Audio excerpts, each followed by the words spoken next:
What's up, everyone? My name is Will, and I like to talk about music. And today I'm going to be doing a classic review of the Kinks. The Kinks are the Village Green Preservation Society.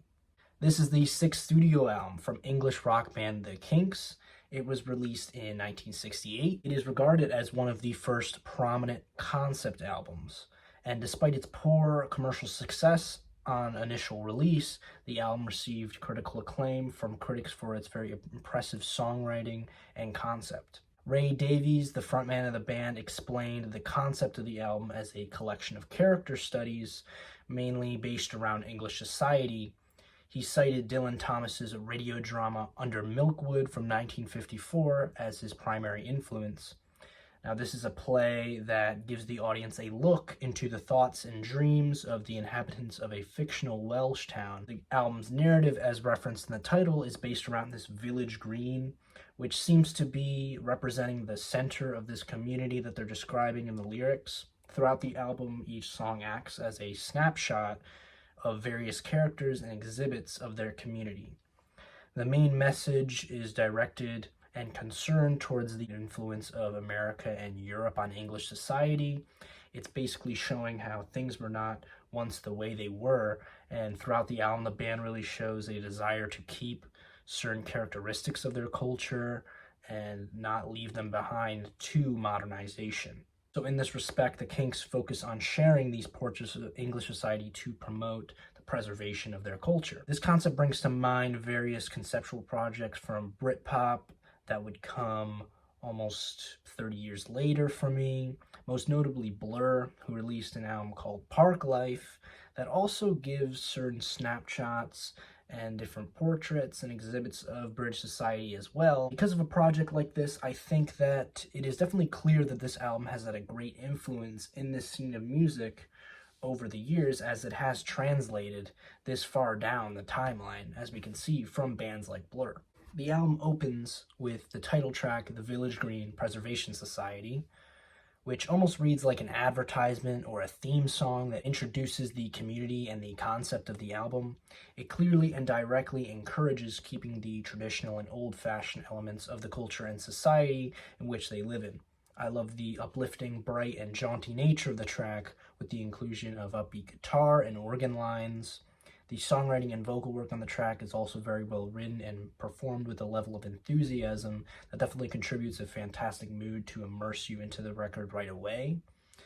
It's just such a uplifting, but at the same time, dose of melancholy and nostalgia that only continues as we go to the second track, Do You Remember Walter?, which is a character study, the first of these character studies in which they delve into the character of Walter, who seems to describe their own community as well as how it has changed and is not the same as they once remembered it, especially with lines like, Walter, isn't it the shame the way our little world has changed? I knew you then, but do I know you now? And Walter, you are just an echo of a world I knew so long ago. They had some notable memories of this man, but seem to not really know who he is anymore. The track is led by a straightforward piano and bass pedal in the instrumentation, as well as another very effective chord progression, melody, and song structure. Picture Book seems to be the biggest hit on the album, if you want to call it that, even though none of these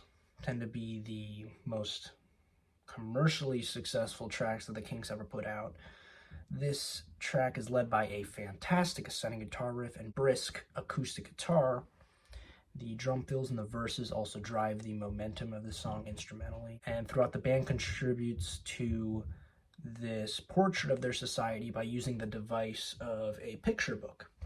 This will not be the last time that they use the device of pictures to show various elements of their society. There's references to your fat Uncle Charlie, boozing with your friends, and pictures of your parents a long time ago. There's also a clear feeling of nostalgia in this respect, and it's just intensely compelling as I can literally visualize the events that they are talking about as if I am literally flipping through a picture book. Johnny Thunder is another character study that dives into the portrait of a man who has these special qualities that seem pretty ambiguous at the outset, but they do reference how he can move like lightning, he lives on the water, and he has some special powers of some sort, but the main idea is that whatever these special qualities are, the band definitely makes it clear that Johnny Thunder is not one to follow a crowd and will definitely stay on his own path.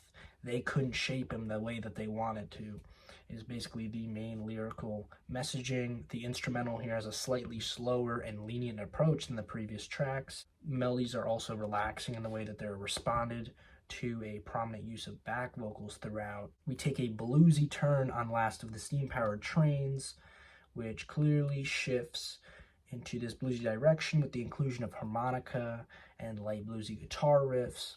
The lyrics on this cut are quite simple, direct, and repetitive, but are very centered around the imagery of time in pre-urban Britain. The track seems to have the most ambitious instrumental progression as well, or at least one of the more longer instrumental progressions, as it literally picks up in tempo and intensity in the second half with a very direct and strong accelerando. The bass work especially becomes prominent during this passage in developing this unique bridge section before it smoothly transitions back into the main section and original tempo. I also love the themes on Big Sky, which seem to get a little bit more spiritual and religious in their lyrical elements. They bring up this interaction that the people have with the big sky, also known as God. It seems that they are referencing lyrically, and how God is responding to all these events. The line, "One day we will all be free," although seems to bring some hope to whatever issues are being discussed lyrically that will eventually be resolved, I'm assuming. It may be referencing to violence, maybe referencing to general conflict. Either way, it seems to show some hope that maybe they'll all be free and British society will become back the way it was and back the way it always should have been.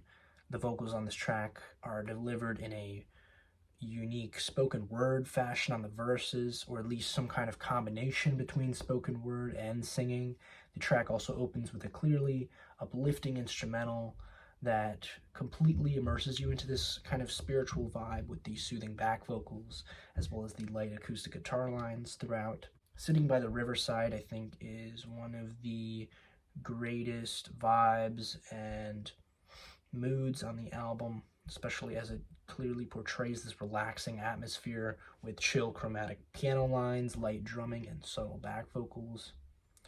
The nostalgia continues to surface on this track, which puts you in the atmosphere of sitting by the riverside with someone, literally just watching the water go by.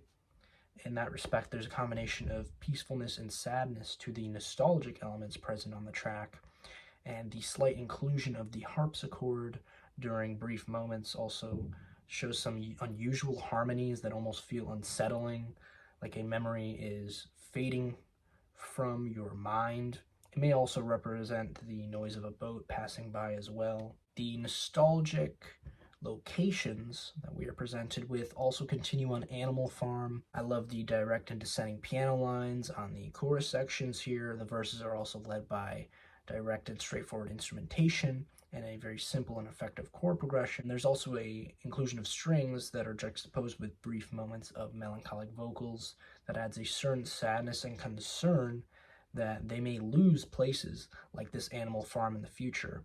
The performances and writing on this track just clearly sells to me the sentiment that this Animal Farm is almost like a second home to not only singer, maybe the entire band. It seems like a very important place to their culture and a very nostalgic one. And Village Green, I think, is one of the most impactful, if not the most impactful, simple pieces of songwriting on the album. It's quite dark at times with the prominent instrumental inclusion of harpsichord as well as the minor tonality that they are working with. It highlights lyrical themes that stray away from direct nostalgia and now towards the direct message of the concept of the album. The narrative of the cut is based around someone who, for whatever reason, sought fame and they left their own town, but he regrets doing so and now misses his community because of it. I Miss the Village Green and all the simple people not only encapsulates this one character's attitude and nostalgia for their previous culture, but also emphasizes the band's sentiment throughout the entire album and the entire thematic basis of the record as well. And the chord progression beautifully progresses with a descending bass line and beautiful vocal arrangements. On Starstruck, the mood of the track reverts the album back to the nostalgia that was present on prior cuts. It also instrumentally takes a similar instrumental palette with subtle inclusions of organ, these muffled string sections, and piano.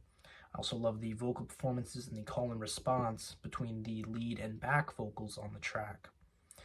Once you're addicted to wine and champagne, it's going to drive you insane is one of the most prominent lines on the album that is basically a cautionary tale directed at whoever they're discussing in the lyrics about someone who was taken away by urban life. Phenomenal Cat offers some intriguing, even if slightly unnecessary, imagery on the album. The instrumental on this one delves into a particular instrumental palette that almost reminds me of the Beatles' Strawberry Fields Forever, especially with the sporadic introduction with woodwinds who continue to drive the main progression of the instrumental. There's also this strange use of high-pitched vocals during the refrain section on this track. All My Friends Were There is a compelling cut that muses on old memories once again. This one mainly about an old cafe where they would meet with their friends and various other topics as well.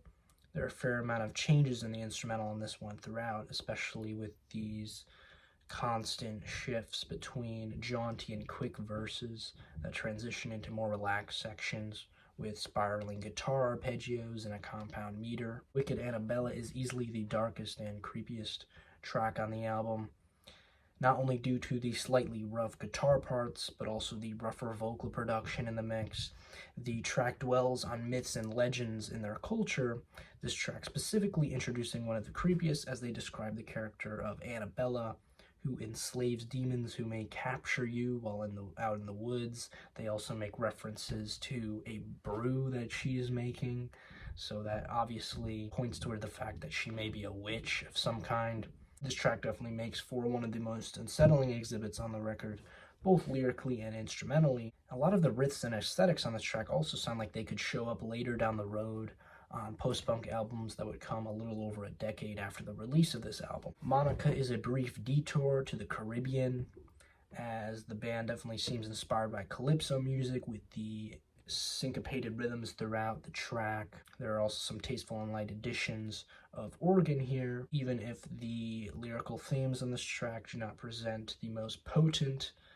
It is definitely a fun cut that I enjoy. People Take Pictures of Each Other, I think, is a notable closer. It closes with an energetic sentiment that juxtaposes a final statement of nostalgia and imagery into the lyrics. It brings back to mind the picture book that was described earlier, and now explains why the people of this society may take pictures, why they keep it to show how society was and what happened. Literally saying they take pictures to show that we were there, that we really experienced all of these things. And the instrumentation is very intriguing and interesting in the way that it neither seems to agree with this sentiment or necessarily contrast it, in my opinion, as it is often syncopated and quick grooves that are created by the guitars and percussion that both displays these elements of hope as well as subtle melancholy and nostalgia as well. Certain moments come off a little bit incoherent or unnecessary to the album's overall narrative, be that Phenomenal Cat or Monica, for example.